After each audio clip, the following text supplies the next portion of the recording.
Hello, today is September 10th, 2011. We're meeting today with Mr. Earl Seahorn at his son's home in Fort Collins, Colorado. My name is Brad Hoops. I'm the interviewer for the Northern Colorado Veterans History Project. Welcome, Earl, and thanks for sitting down today to tell your story. Well, thank you. Let's start out, if we could. Tell us a little bit about yourself, your date of birth, where you were born, a little bit about your family. All right. I was born in Carbon Hill, Alabama, to my parents, Ben Seahorn and Agnes Seahorn, and I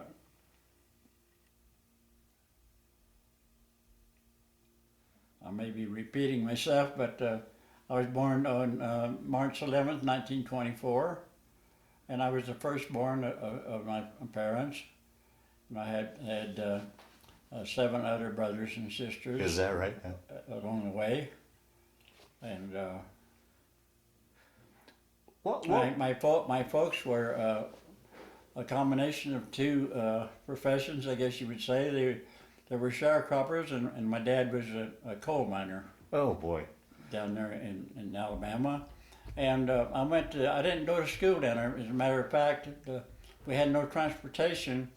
And he was so far away from school, well, they just neglected getting him into school of no fault of their own. But in 1934, my grandfather moved to my whole family, my mother, my father, myself, and I think it was 2 brothers and a sister to Wyoming, Rawlins, Wyoming.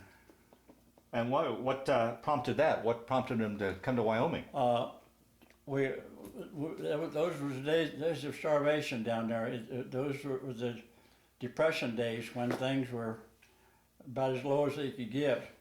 And my folks, as well as myself, at that young age of 10, I was glad to leave too, because we knew a lot about what it was for starvation days, you know. Oh, geez. So my grandfather came to Rawlins, Wyoming, and we visited there with some relative of my mother on my mother's side. And he went on up to Montana because he had some kind of an oil lease up there that he wanted to check out, or some business deal. So he left us there in Rawlins when he returned from Montana on his oil property, and we stayed there 3 weeks with this relative lady. Her name was Elizabeth Sigger. She's a great woman.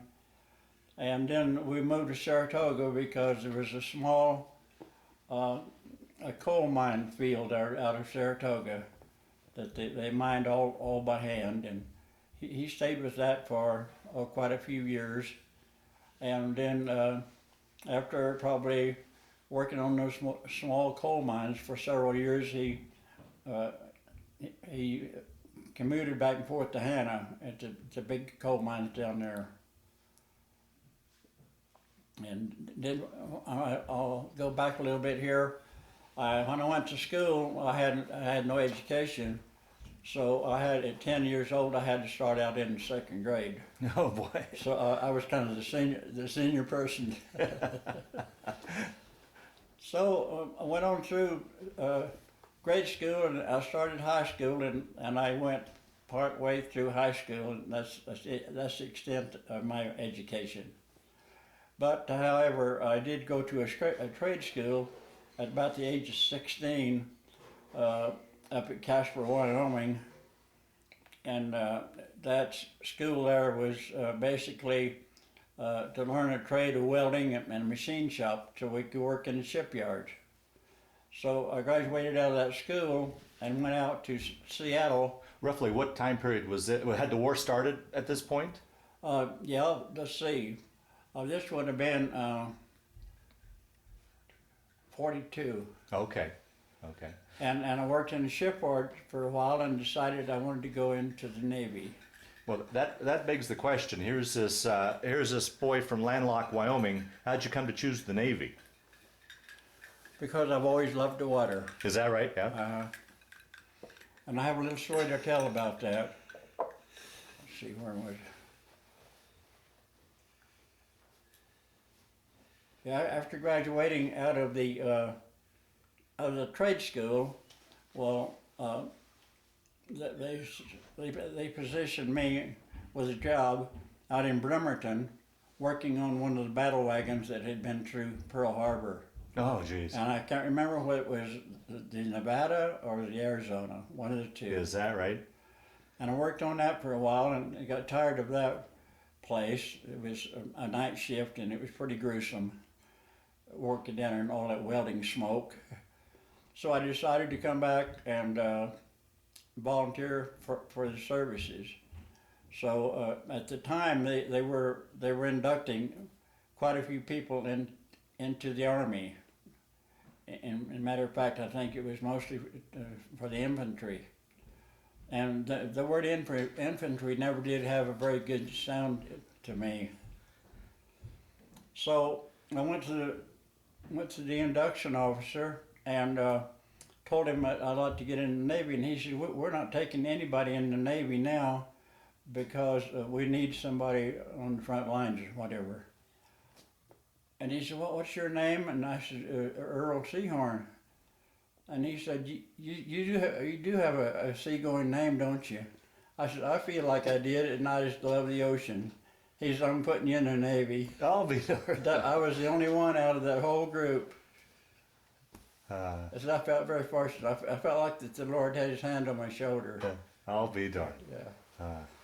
So I volunteered for the Navy there, and not volunteered, but I got set up for the Navy, and I went to have my examination, and I had a small, real personal need an operation, in personal matter, and he said we don't do that here, but he says you go back to your hometown and get your doctor to do that operation for you. When you get all healed up, well, report back. So I reported back, and they sent me out to Farragut, Idaho, and that must have been early '43.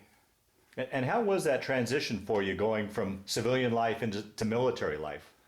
Not a problem. Not a problem? After I got old enough to walk, I feel like I was a goer. Okay. And I was ready to go. And what was life like at Farragut as far as your basic training? Farragut, yeah, when I went in there, well, I went into company 743, I believe it was.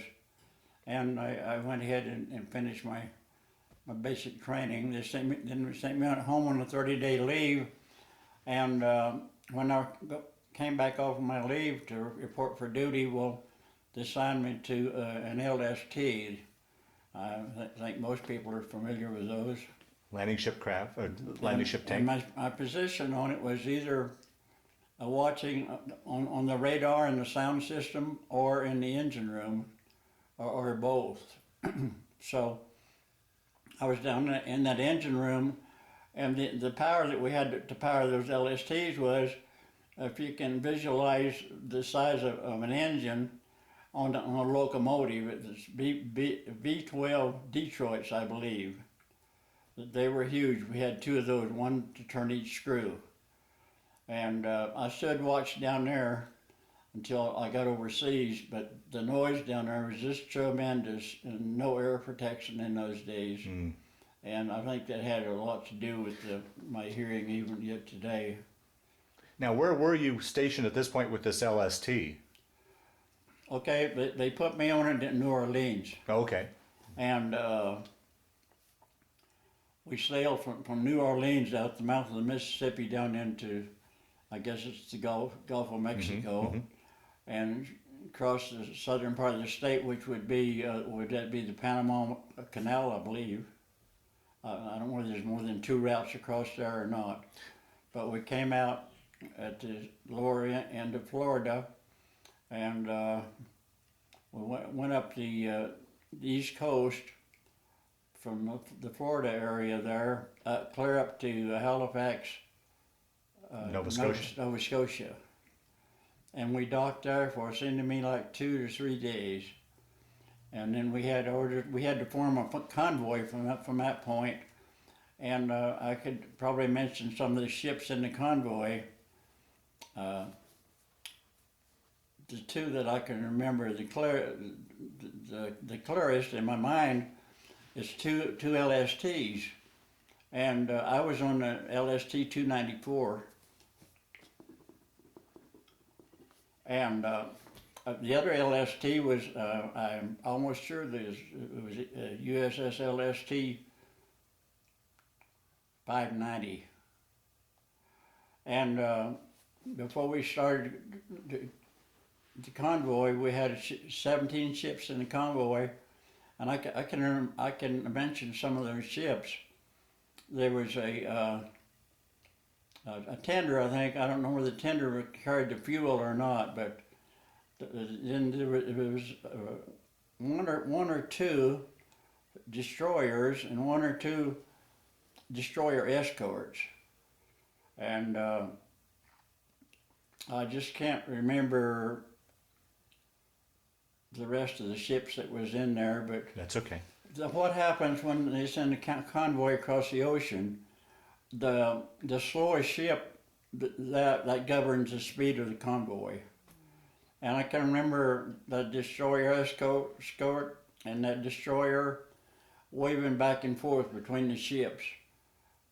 I guess the purpose of that was protection for the fleet. Right. Did you have any worries, any problems with German U-boats?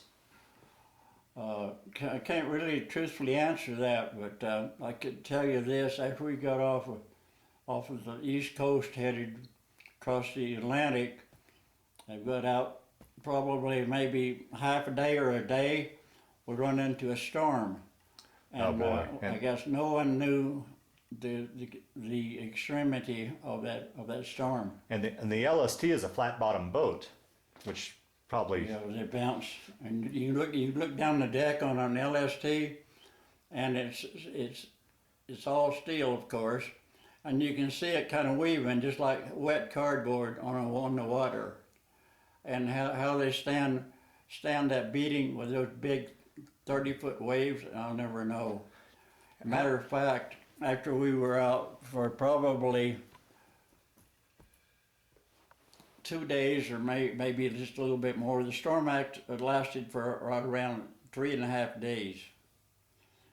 And we got up one morning and there was no sister LST. And nobody seems to say anything about it or knew anything about it, but I think the ocean swallowed that ship. Oh boy!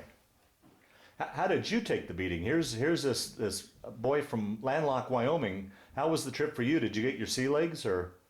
Yeah, seasickness never did bother me. Really? So how long did it take you to cross then the Atlantic? 23 days. We departed out of Halifax. I think it was the early part of October. We didn't get down to, we docked at Wales down there. It was 23 days later, so it was something like almost about the end of October. Oh, geez. And let's see.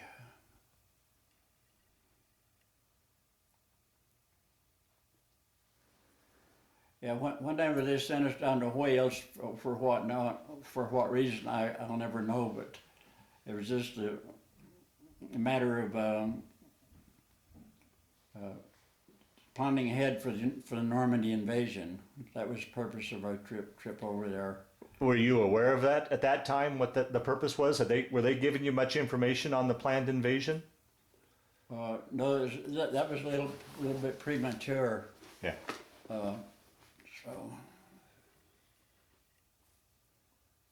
So anyway, we stayed there at Wales for a day or two, and then they sent us over to Weymouth Harbor, which is one of the main shipping ports in Britain there. And I spoke before about the Lord having his hand on my shoulder and seeing that I had quite a bit of a small boat experience. Small boats is LCBPs. Mm-hmm. An LST has 3 of those LCBPs, tied up on the side of the ship.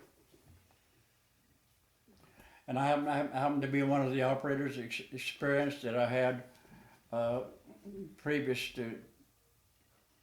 in previous days anyway.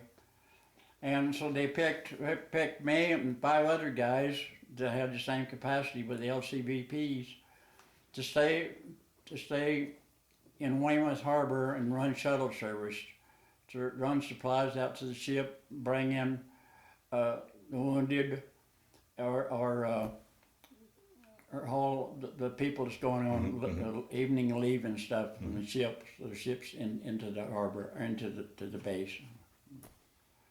And see. How long were you stationed there roughly? Then doing that? I was roughly there 14 months, and we had real good duty there. Did you get liberty and opportunities to go off and say visit London and other parts of England at all? Occasionally, Yeah. maybe once every 3 to 4 weeks we get it maybe pass that way. A lot of damage there in London from the bombings. Was that? No, it didn't seem very extensive. There's only a few nights that I think that's before I got off of the ship onto the base, to the harbor there. There was a few nights that we could see the Germans strafing at different areas, but that was blackout time when there was no lights on the shore at all. But that's about the size of the action. But there's something happened when we crossed the ocean that I forgot to tell you. No, I'm getting my story twisted. I'm sorry. That's okay. After I did my duty there in Weymouth Harbor, they transferred me over to a subchaser. And I don't know how many months I was on subchaser, but it was probably approximately 5 to 7 months. And one of the things I can remember in particular about being on the subchaser was that I was operating the depth charges. And there were certain times when there would be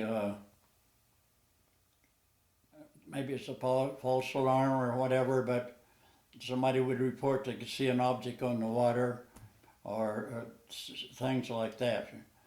But whenever the signal rang for battle stations, well, there's 2 different occasions that I man my station, and I have to count 1 through 8. It's just slow, like 1, 2, 3, 4, clear to 8, and then I would pull this pin that would ignite. It would cause the depth charge to explode, and our hopes was that would be on a submarine or close to it.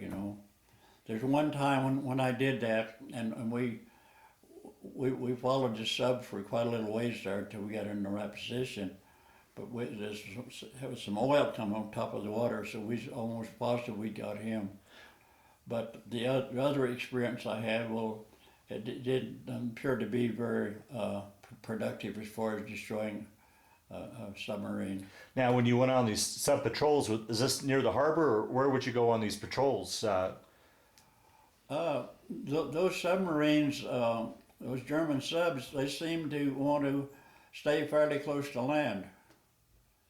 And I guess, I don't know how they detect the ships and stuff, but I guess they got as good or better detecting equipment as we had. We just had the radar and the sound system. One other thing that was really frightening was they woke me up one morning and everybody was pretty excited. They said last night the person on watch went to sleep, and for some reason or other, I don't know where someone else come in to check the sound in the radar, but they say we missed a floating mine by maybe 3 to 4 feet at the maximum. Oh, jeez. And they said we'd hit that, but it just completely destroyed us. Wow. So then I went on after I got off the sub chaser, and they it was time to be discharged at that time. So they put me on the Queen Mary transport ship, and I went back to New York Harbor, and then they bused me, I think, down to Charlotte, North Carolina, I believe it was, to get my discharge. Well, I'd like to back up and ask you some questions about this your time period overseas. Then, from what I understand, you were involved with the D-Day invasion, correct? Just a support from across the English Channel. I didn't go in on the invasion whatsoever. Right. Well, talk a little bit about that. How did you prepare for that? Did they? When did you find out that the invasion was on, and what information as a seaman did you know about that? That was such a kept secret that I don't think that we knew anything about it until the day before. That was the weather, the wind, different things like that was a determining factor. Yeah. As to the date of the D-Day. Mm-hmm. And what I can understand, that was a bad place. We lost a lot of men there. Absolutely, yeah. And you talked that you were in support. Talk about what your ship did and as part of the invasion and the support aspect. Okay. Well, see, you understand what I'm saying about I was transferred off the LST onto the small boat Right. and stationed in the harbor. Uh-huh. And what was your question again? Well, during D-Day, during the invasion, you said you were part of you just were in support. What support did your ship offer? Were you on the sub chaser at this time during the invasion? No, the sub chaser was after. After okay. Yeah. Let's see. Were you operating an LCVP during this time or during the invasion? Yes, I was. See, I was on the LCBP for a full 14 months. Okay, and this was during part of the invasion, then during the D-Day? Is that your support role then? Well, my support was from the time I was stationed, we were stationed on the base, some barracks, all it was. And from the time we were assigned an LST, our duty started right then, because any ships, there were ships in the harbor at that time, and our own friendly ships, of course, and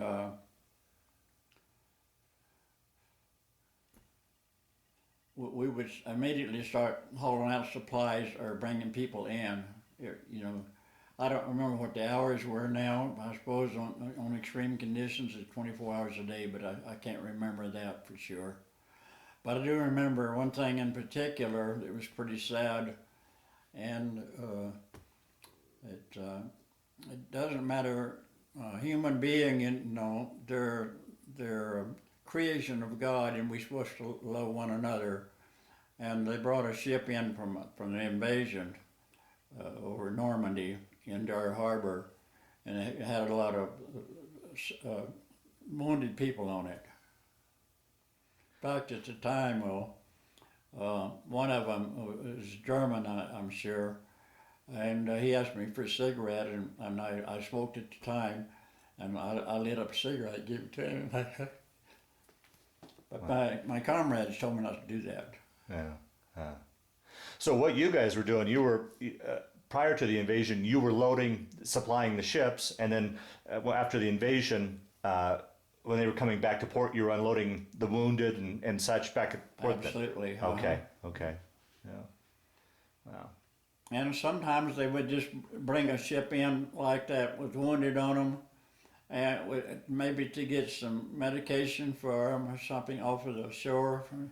And then that ship would go on someplace else. Okay, and you would just take that. You would take the supplies out to the ship then. Yes, okay, right. Okay, yeah. And what were you getting as you were doing this, as the invasion was going on? Were you getting information? Were they on how the invasion was going? Were getting any word back from on how things were transpiring? And No, I guess is I don't think that we they didn't have the communication systems in those days as they have today, and I guess we could just kind of surmise what was going on with the casualties coming back to us. oh, that must have been tough. Yeah. Yeah. So that's probably about all I could tell you about my war experience. And how was that? I heard it was quite the sight to see the evening before with all the planes going over, and then that day with all the ships. It was just the massive amount of. Well, you know, the English Channel is 20 miles across approximately, and I can't remember anything at all. Is that right? I do think that the invasion took place. I don't know how long it takes to take a ship. It depends on the speed of the ship, of course. But I don't know how long it takes a ship to cross the English Channel. But I understood at the time. I remember that they were supposed to strike about daylight, the best I can remember. Mm-hmm. And I guess those Germans were. You probably sense that something's going to happen pretty soon. Yeah. And how was it as far as communications back home to Wyoming, as far as mail and such? Did you able to keep in pretty good contact with your folks? And Well, you could write to them anytime you wanted to, but you couldn't tell them anything. That was prohibited. yeah, You couldn't tell them some of the events and stuff like that, because they just figured it might leak out into some of the enemy, and it might give them a break on taking advantage of us, and stuff like that. So that.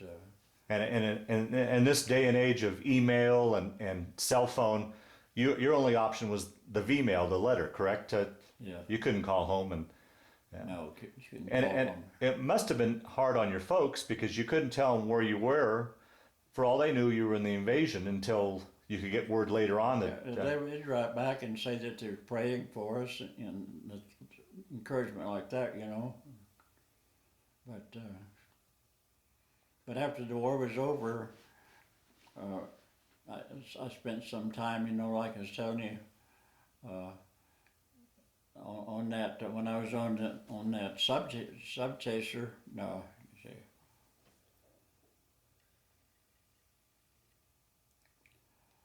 Yeah, it was the sub chaser that we went on maneuver. It was they called it the Bermuda Triangle. If you ever heard of this, probably there was 5 planes that they were flying out there, and I'll never know what they were flying on, but they disappeared, and they sent us about 5 days to just cover the whole area there, and they had other ships trying to Kind of a search and rescue? A search and rescue of these planes? Yeah, to locate their whereabouts.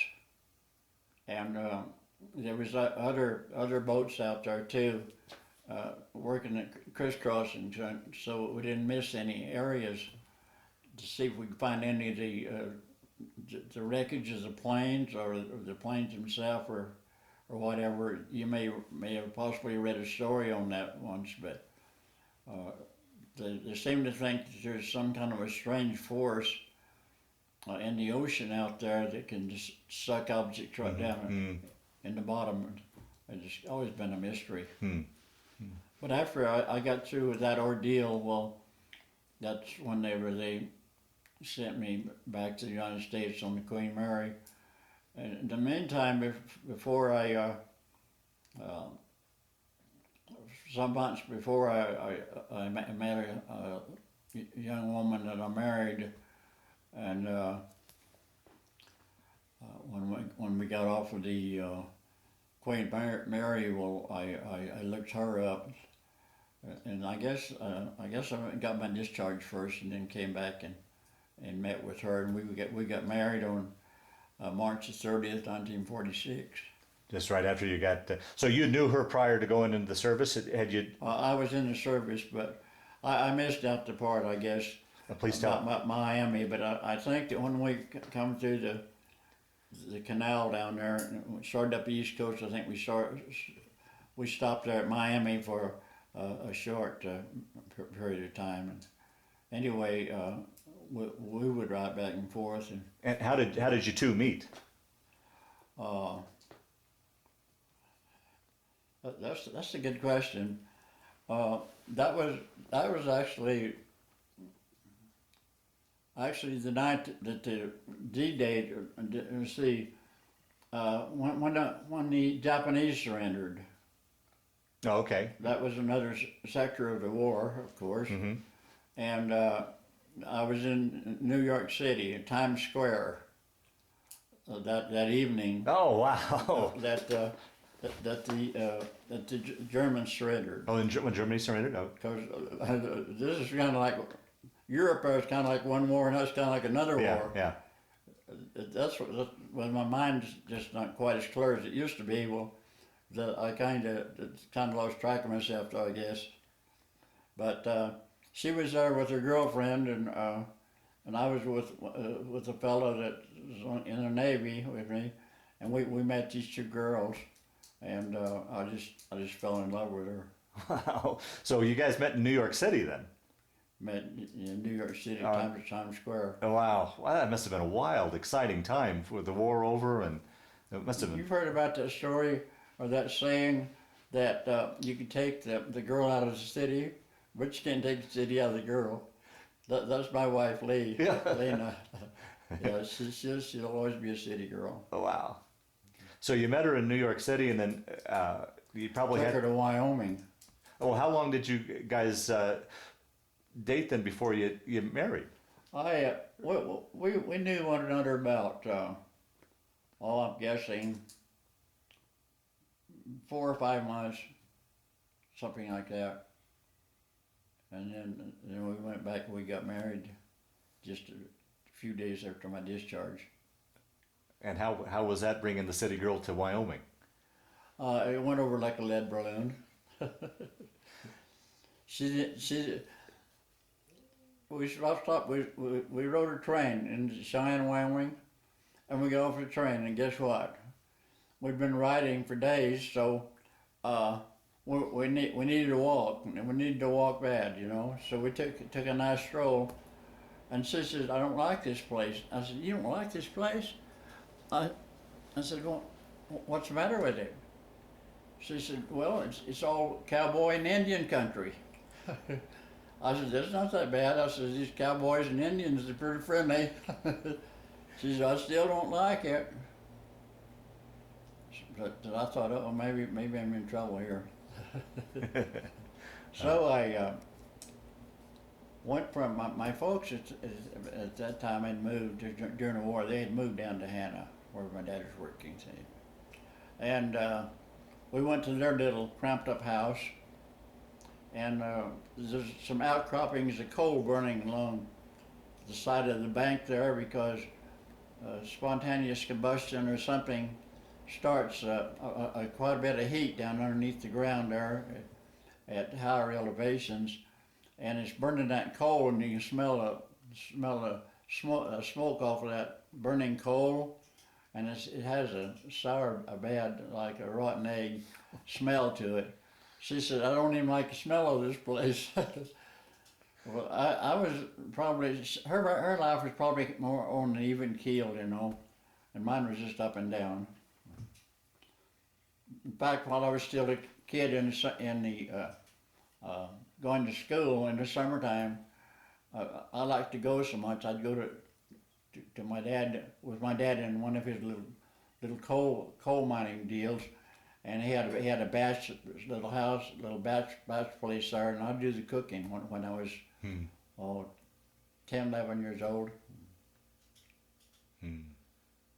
So I've always, in my life, I've always been able to adapt to different extremes, you know, which I felt like in my experience it was a plus. And speaking of adaptation, how was it for your wife? Did she eventually adapt to Wyoming, or? Well, she was forced to because we had Tony. You've heard of him. Yeah. Know the guy. And two more boys and three girls. We had a family of six. And what did you do then on the months after you got your discharge, as far as your going on to your work career? What did you do once you got back to Wyoming? Okay, let's see here. Yeah, that's a good point. I'm glad you brought that up because a person starting out at a young age, well, if you don't really have a profession, not like you've gone to college and prepared for a lifelong employment with some certain sector. I started working on the UP Railroad for several months, and I was a Gandhi dancer. If you know what that is. No, please explain for those that'll watch. A Gandhi dancer on the railroad is a guy that has a shovel. You have to have a shovel, a weak mind, and a strong back. Because you got to dig these ties out, jack up the rails a little bit, and then clean out on the end of the ties and pull them out, and then pull a new tie in there, and it's all hard work, I guarantee you. And I was doing that for several months, and it just got me so weary with all that hard work. I just didn't feel like I wanted to spend the rest of my life doing that. So I went and bought me an old truck and started trucking coal from Hannah to Saratoga, Wyoming. And I did that for several years. And then I got my second truck and another driver. And I finally went into the ready-mix concrete business. And I liked that pretty well. And then I like construction work. I've always liked to be around heavy equipment and that, so I formed a small company there after I'd been trucking, just with two trucks for a couple of years, and I just built the company up, and I operated that for about 40 years. Wow.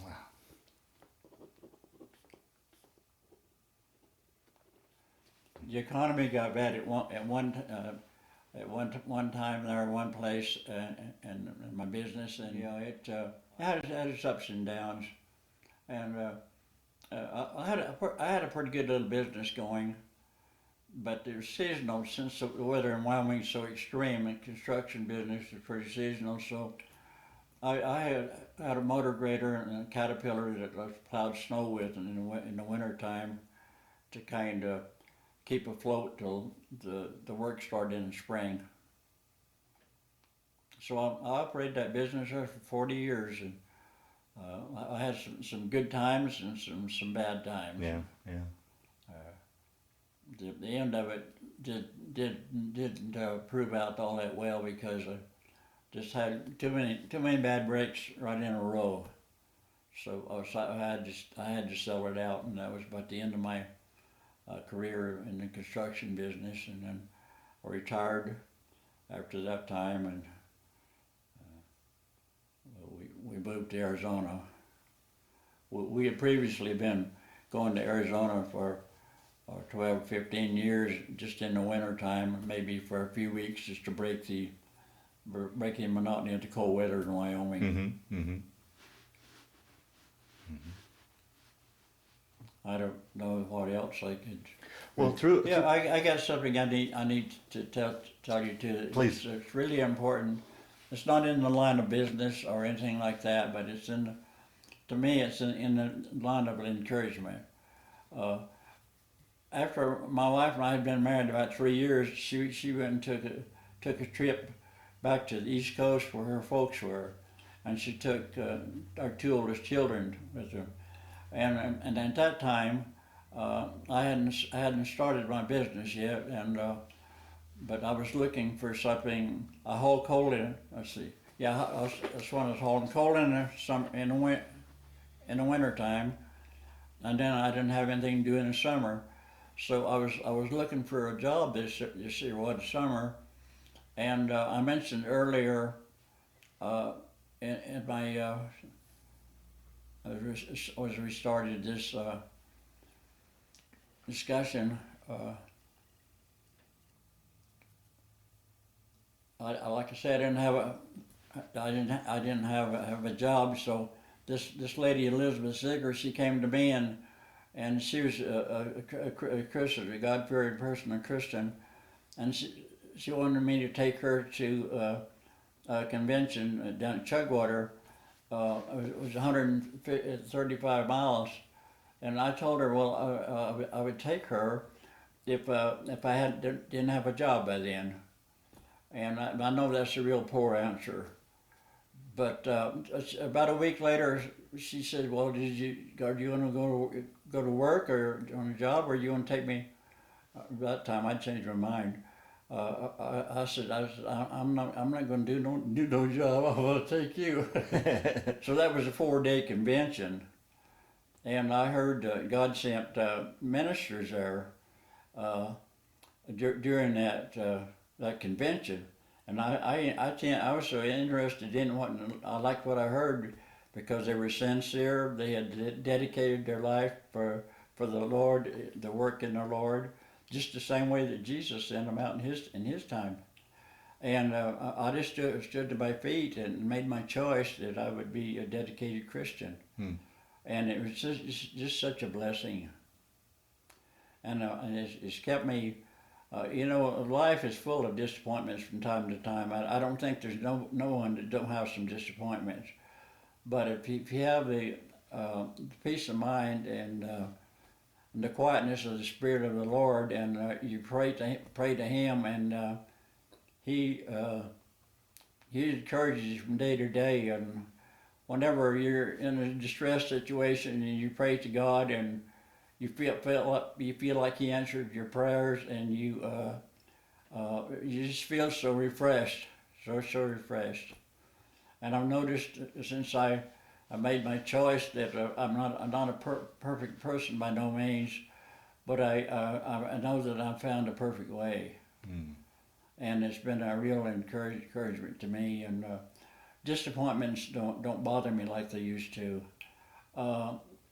If someone slings mud at me or something, it don't bother me like it used to, because I have peace of mind, and I'm just thankful for everything that this way of truth has meant to me.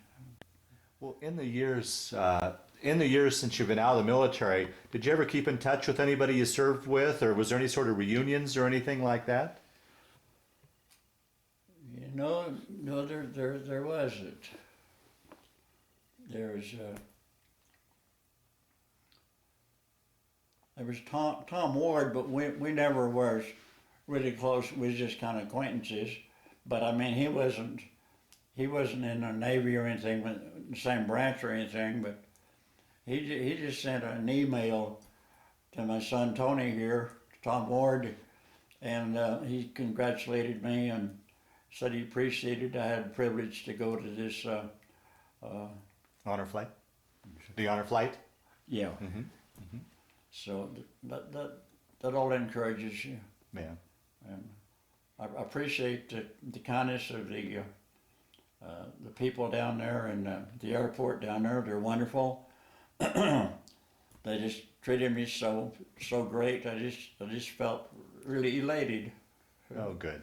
And all you people has just been so nice to me, and it's just a wonderful experience. Well, wonderful. Well, Earl, as we start to wind down this interview, is there anything I didn't ask you that you would like to talk about, or any stories that have kind of floated to the top that you'd like to add so that we can hopefully round out your story as best we can? And Tony, feel free to jump in too if there's anything you'd like to ask. So hopefully we've got your whole story covered, or do you think we've covered it? One of the things that I would say about Dad's business, and one of the things I've been so proud of over the years, was, I mean, he started from scratch after World War II. And he just gave you just a tidbit of really how hard he worked and Oh. how successful his business was. I mean, at one point in time, when you looked at his fleet of equipment for excavation, for road work, for the concrete business, I forget what the inventory was because I grew up in the business, and then through high school I worked in the business, and through part of college. But you know, Dad truly had a pretty sizable heavy construction and trucking business in Wyoming. I think he had a fleet of, you know, probably 15 to 20 trucks, and you know, there were some semis in there. We had 8 or 10 concrete mixers. He had a couple of D8 cats. So he had a pretty sizable business. When I was growing up in the Platte River Valley, which is Carbon County, Wyoming, Dad was the business. He was the business that did all the excavation, all the road work, all the concrete work. Much of the area now today, like the major bridges in the area, it was Seahorn Brothers Construction that, and when I say brothers, he didn't have that, but he had 2 brothers who got out of the military after him that for some years went into business with him as well. But it was Seahorn Brothers Construction, and there's quite the legacy in that part of Wyoming to this day about all of the work and all the difference that he and his business made in the valley. So the one thing I would say is, you know, he kind of went through that 40 or 50 years in a hurry, and it was kind of like, well, I was driving a coal truck, and then, you know, I had some tough times, but I can tell you, it's a tough business, especially Wyoming, and the boom and bust of the economy, the weather. But I think Dad did a tremendous job, and the legacy of his business remains today. Up in our hometown, you know, the main bridge that spanned actually the little town of Saratoga split in 2 by the North Platte River, and Seahorn Brothers Construction, you know, built that concrete bridge, and it's you know, it's held up well in all the floods and all of the runoff and ice flow conditions and things like that. So in his own way, in that part of Wyoming, he left quite a legacy. Right. And most people today, just like those that are congratulating him as he goes on the honor flight, still respect and honor the fact that he was so successful. He did employ people in the valley. He did truly make a difference. And in all of that, there definitely are some hard times. You know, it's difficult to keep good health. It's difficult to make ends meet financially. It's hard on families to not quite know for sure, you know, what you're going to be doing, you know, in the next week or the next month or the next year.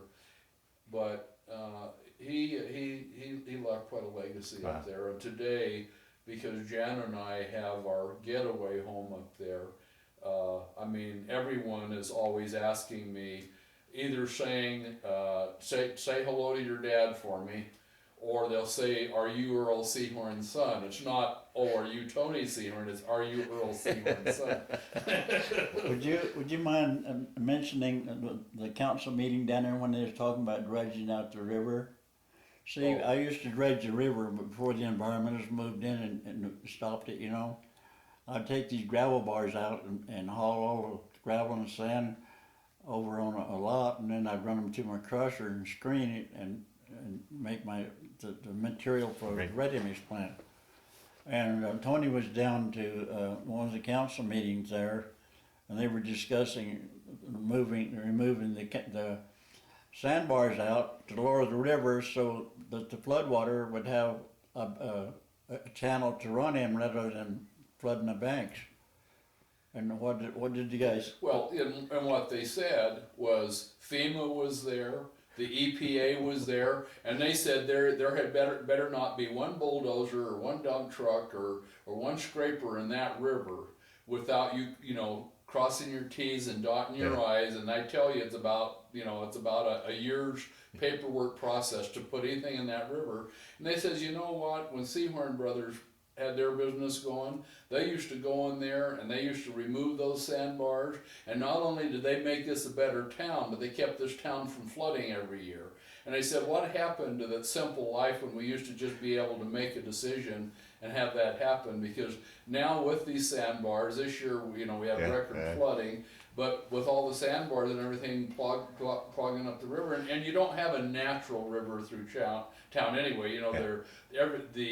The environmental aspect, which we all respect, and we have to do the right things, but when you're going through town, you don't have a natural channel anyway. I mean, it's been ripped, wrapped, it's been burned, and all you're doing is getting a shallower and shallower river and more of a floodplain that threatens the town every year. And they're saying, what happened to the days when you could just get it done, and it made a lot of sense, as opposed to now where you can't get approval to do anything, and as a result, they spent a couple $1 million trying to protect the town this year. So they said, what happened to the days of Seahorn brothers coming in here and protecting this town? Still years later, still talking about the Seahorn brothers. Yeah, right. No, that's amazing. You should be very proud of that. Yeah. Well, the last question I like to always ask with these interviews, Earl, was how do you think your military experience played a role in your life, changed your life, affected your life, or was it just simply a chapter in your life that you went through? How would you answer that? I would just say it was a chapter in my life as I went. Is that right? Okay. I wasn't like Tony that got bruised up and crippled. I mean, not crippled, but Wounded. wounded. Yeah. What was it tough as a parent that had been through war? Was it tough as a parent to see your sons going off to war? Tougher than I imagine than any parent, but. I mean, as a parent that had been through it, was it tough to see Tony go off to war years later? Yeah, but it was worse whenever we found out that he was in a bad situation. Yeah. Because I was praying for him, and he knows this gentleman that I used to work with in construction, furnishing him materials. It was Welton Construction, and he had a son in there over there, someplace in that area where Tony was, and we'd get together with coffee and kind of, if you heard how your son's doing and stuff like that. We were both. He's a man, I'm sure, that prays too, and I think he was praying for both of us. My son Tony and his son. They're about the same age. Well, Earl, I want to thank you for sitting down to tell your story today, but more importantly, I want to thank you for your service to our country. Well, thank you very much for that. And I appreciate my opportunity to tell you a little bit of my story. It was my honor to hear it. Thank you very much. Thank you. Now, Earl, after we shut the camera off, you said you had a couple stories that you'd like to add. Please go ahead and tell these stories now. Well, when we were crossing the Atlantic Ocean and we run into that storm, it was an extreme bad storm. And it lasted about 3.5 days. Well, the crew members that get seasick, they went and leaned over the side, I guess, to vomit or whatever. But the people like myself, it was several of us on the LST, that the seasickness didn't bother us. So guess who got all the watches? All the guys that weren't seasick did all the watching. Eight hour watches, 3 8-hour watches per 24. Oh, geez. And I could tell you a little bit about the extreme of the storm. Is I saw several times the stern gun turret dip water, and it was probably 20-25 feet over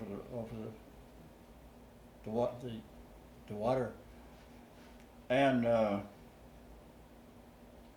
it was so rough that in the galley where we ate, we had trays, and you had to hold on to your tray with one hand and eat with the other one, because if you turned loose your tray to grab a slice of bread, your tray would go clear across the table to the other guy over there. It was just that. It was just that extreme. And how was it for you? Were you scared? Was it a scary situation? I mean, You know, to say it's scary, I don't think I ever got scary once, but I got a little uneasy. Is a little uneasy different than getting scared? okay. Again, I just felt that I didn't know too much about the plan of God at the time, but you know, I just didn't get scared. Huh. I'll be darned. I guess the worst probably I get scared is when he told me about the floating mine that the subtexture almost hit. That created a little excitement in me. And you said you had another story you'd like to tell. I'd like to tell you this little story about an airplane. There was a four-place plane flying at a very, very high altitude, and it was very, very rough underneath. Down on the ground, there were trees and rocks, and there was no flat places to land an airplane. Well, the passengers on this airplane they had four. It had a doctor and a lawyer and the pilot to the plane and a young boy 13 years old was aboard, and their engine stopped. Like I say, they were flying at a high altitude, so they thought that the only way for safety was to bail out in a parachute, but they only had 3 parachutes aboard. So right away the pilot says, you know, who should we save and who not, you know. So the doctor says, I save unborn babies and I save people's lives when they're sick and that, and I think I should be spared. So he pulled his parachute on and he bailed out. And then the next guy that spoke up was the lawyer, and he said, I protect people from wrong things, and I think for mankind, I think my life should be spared. So he bailed out, and the pilot looked over to the boy and he said, you're young and your life's ahead of you, and I think it's only right that I'll let you use the parachute. And he said, well, sir, the lawyer grabbed my backpack and bailed out, so we still got a parachute apiece.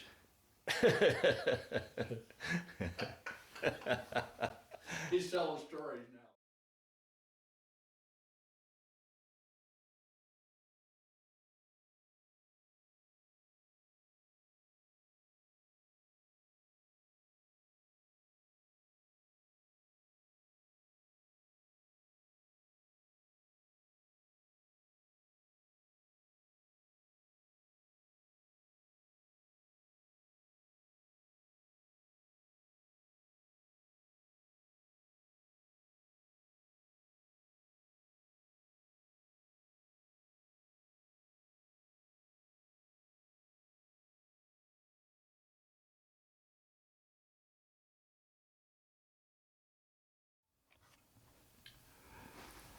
This picture here is me in my Navy uniform, and it was taken on VJ night, the night that I met my wife to be.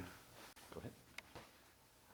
Now this picture is taken of me in my Navy blues, and it was taken sometime during the end of my career, but I'm not real sure as to the date or anything. Okay. These 2 pictures are pictures of my induction into the U.S. Navy around 1943.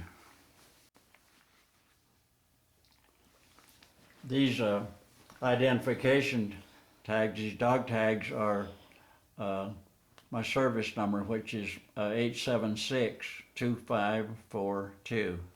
Wow. And this picture is of my wife, and it's taken somewhere around the time that we were married in April or March the 30th, 1946.